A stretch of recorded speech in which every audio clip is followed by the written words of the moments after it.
membawakan kredo kita bersama-sama. Ini Alkitab saya jadi seperti yang difirmankannya. Saya pasti memiliki seperti yang difirmankannya. Saya sanggup melakukan seperti yang difirmankannya. Hari ini saya siap diajar firman Tuhan. Dengan tegas saya menyatakan, pikiran saya siap, hati saya menerima, saya diubahkan oleh firman-Nya. Dalam nama Tuhan Yesus Kristus. Haleluya. Amin. Haleluya. Puji Tuhan. Baiklah, pagi hari ini saya akan berbicara dari satu kebenaran firman Tuhan yang saya ambil dari kitab Keluaran pasal yang ke-12. Keluaran pasal yang ke-12. Ayat yang pertama sampai dengan ayat 23. Tetapi poin yang saya akan bawakan, saya akan baca pada pagi hari ini bersama dengan saudara. Saudara boleh melihat di ayat yang ke-21 dari Keluaran pasal yang ke-12. Ayat yang ke-21 sampai 23 dari Keluaran pasal 12. Sekali lagi, Keluaran pasal 12 ayat yang ke-21 sampai ayat 23. Kita akan lihat ayat ini, saya bacakan dan saudara boleh melihat di Alkitab saudara masing-masing. Firman Tuhan berbunyi demikian. Lalu Musa memanggil semua tua-tua Israel serta berkata kepada mereka, pergilah, ambillah kambing domba untuk kaummu dan sembelilah anak domba Paskah. Kemudian kamu harus mengambil seikat hisop dan mencelupkannya dalam darah yang ada dalam sebuah pasu. Dan darah itu kamu harus sapukan pada ambang atas dan pada tiang pintu. Seorang pun dari kamu tidak boleh keluar pintu rumahnya sampai pagi. Haleluya, puji Tuhan. Silakan duduk saudara-saudara. Nah, saudaraku yang terkasih dalam nama Tuhan Yesus Kristus, sidang jemaat GPD Hosana Tumale, saudara-saudara yang menyaksikan ibadah ini secara online dimanapun saudara berada. Hari ini saudara-saudara, kita diperhadapkan dengan situasi yang boleh kita katakan itu sangat mencekam. Di belahan dunia manapun, di seluruh dunia ini sedang mengalami hal yang hampir sama. Di mana-mana orang dilanda kekhawatiran, ketakutan, kecemasan akibat wabah penyakit yang merajalela sehingga kita harus beribadah seperti ini, saudara-saudara. Nah, sejarah mencatat bahwa peristiwa-peristiwa seperti ini pernah terjadi di beberapa negara satu kali atau serempak dalam satu peristiwa. Tahun 2003 sejarah mencatat bahwa ada satu virus bernama SARS yang membunuh hampir kurang lebih 8.000 orang di dunia dan kemudian membunuh 774 orang dalam waktu atau kurun waktu 7 bulan, saudara-saudara. Kemudian sebelum Masehi tahun 430 ada beberapa negara dilanda wabah penyakit yang menewaskan 75 sampai 100.000 orang, saudara. Dan kemudian di tahun 165 Masehi ada wabah penyakit yang merenggut 5 juta orang, saudara-saudaraku, yang tewas. Nah, saya tidak katakan, saudara-saudara, bahwa hal yang terjadi saat ini itu adalah peristiwa yang terulang seperti tahun-tahun yang atau puluhan tahun atau ratusan tahun yang lalu, berabad-abad yang lalu.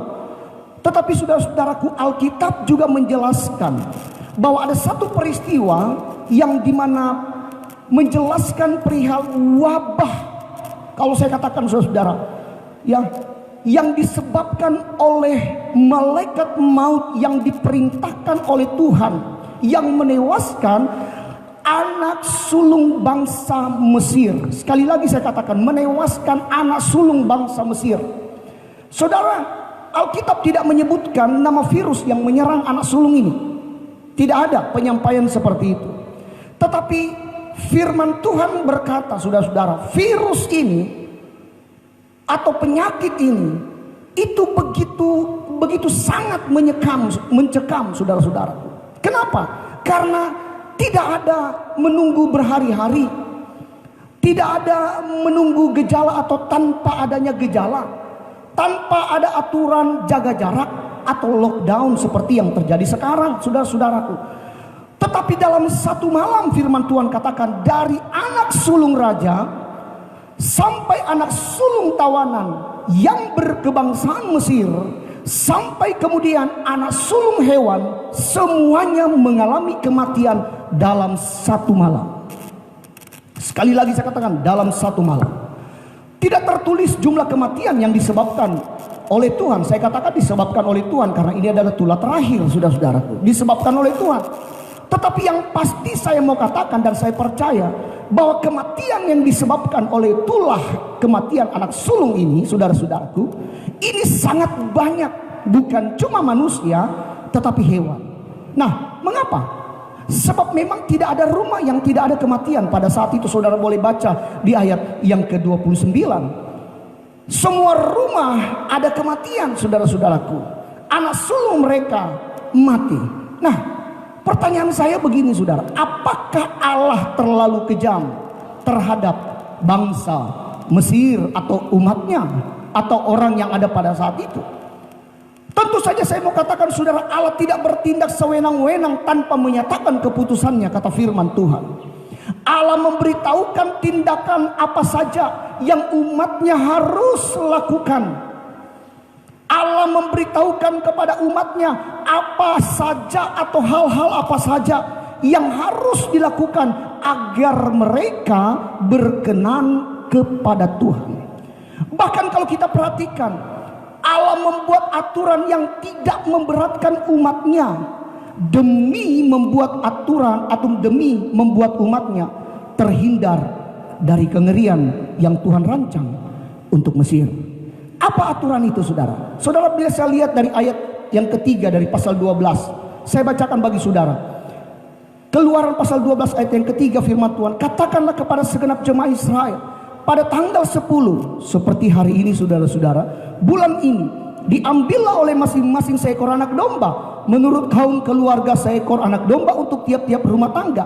Tetapi jika rumah tangga itu terlalu kecil jumlahnya untuk mengambil seekor anak domba, maka ia bersama-sama dengan tetangganya yang terdekat ke rumahnya haruslah mengambil seekor menurut jumlah jiwa. Tentang anak domba itu, kamu buatlah perkiraan menurut keperluan tiap-tiap orang. Ayat yang kelima katakan, anak dombamu itu harus jantan, tidak bercelah, berumur setahun. Kamu boleh ambil domba atau kambing.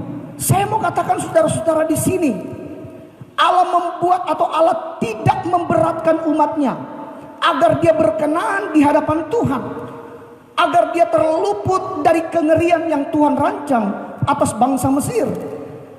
Kalau kita perhatikan peristiwa yang terjadi di Mesir pada saat itu, saudara-saudara, firman Tuhan katakan, pun kalau keluarga itu terlalu kecil, maka ia boleh bergabung dengan tetangganya. Pun kalau dia tidak mampu, dia menyesuaikan dengan kebutuhan dalam kumpulannya.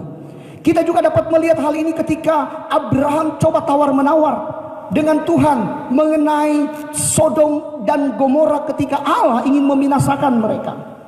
Artinya saya mau katakan, sekalipun rancangan itu mengerikan, tetapi Allah tetap memperhatikan atau memprioritaskan umat Tuhan. Amin, saudara. Dari setiap perbuatan atau tindakan yang Allah perintahkan untuk dilakukan oleh umatnya, Allah menetapkan tujuan-tujuan di dalamnya. Tidak satu pun, saya mau katakan, apa yang Tuhan buat, peristiwa yang terjadi saat ini, tidak terkandung tujuan-tujuan Allah di dalamnya.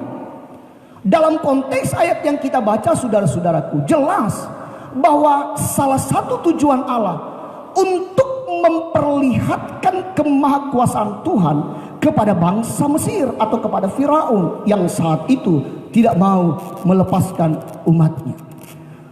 Tetapi saudara-saudaraku yang terkasih, selain daripada tujuan itu, ada tujuan utama yang Allah tetapkan dalam setiap peristiwa, dari tulah 1 sampai tulah yang ke-10, tulah yang terakhir, saudara-saudara. Allah menetapkan tujuan khususnya di dalam ayat ini, tujuan kepada umatnya agar mereka tahu, sekali lagi saya katakan, agar mereka tahu beribadah kepada Tuhan. Agar mereka tahu beribadah kepada Tuhan. Mengapa saya berani katakan seperti itu? Kalau saudara perhatikan di dalam ayat yang pertama, nampak sekali, saudara-saudaraku, Hal ini nampak pada perintah Tuhan, yakni yang pertama kita perhatikan di ayat 1 sampai ayat 6 dari Keluaran pasal 12 ini, saudara. Ada perintah di sana mempersembahkan korban. Sekali lagi, mempersembahkan korban. Korban sebagai sesuatu yang dibawa mendekat kepada Allah. Arti korban itu sebagai bentuk penghormatan dan persekutuan dengan Tuhan. Alkitab mencatat karena korbannya maka Tuhan mengindahkan Habel. Karena korbannya, saudara-saudara. Alkitab juga menyatakan atau mencatat karena korbannya maka Tuhan menjawab Samuel dan Israel pada masa itu. Tidak lebih daripada itu, saudara-saudaraku, ada lagi Alkitab juga mencatat karena kerelaannya untuk mengorbankan Ishak, maka Abraham menjadi spesial di mata Tuhan. Mengapa, saudara-saudara? Mengapa mereka ini spesial, mereka ini diindahkan, mereka ini dijawab oleh Tuhan?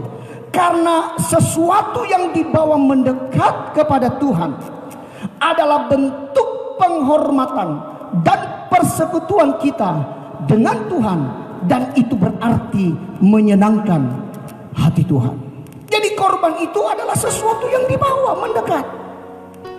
Saudara membawa korban sesuatu yang diperhadapkan kepada Tuhan. Apapun bentuknya, itu adalah bentuk penghormatan kita kepada Tuhan, bentuk persekutuan kita dengan Tuhan, saudara-saudara. Dan ini menyenangkan hati Tuhan. Dan dalam kisah ini Allah mengajarkan kepada umatnya apa yang Allah senangi, apa yang Allah inginkan untuk dilakukan dan diperbuat umatnya. Jadi saudara-saudaraku, mempersembahkan korban kepada Tuhan adalah suatu tindakan yang olehnya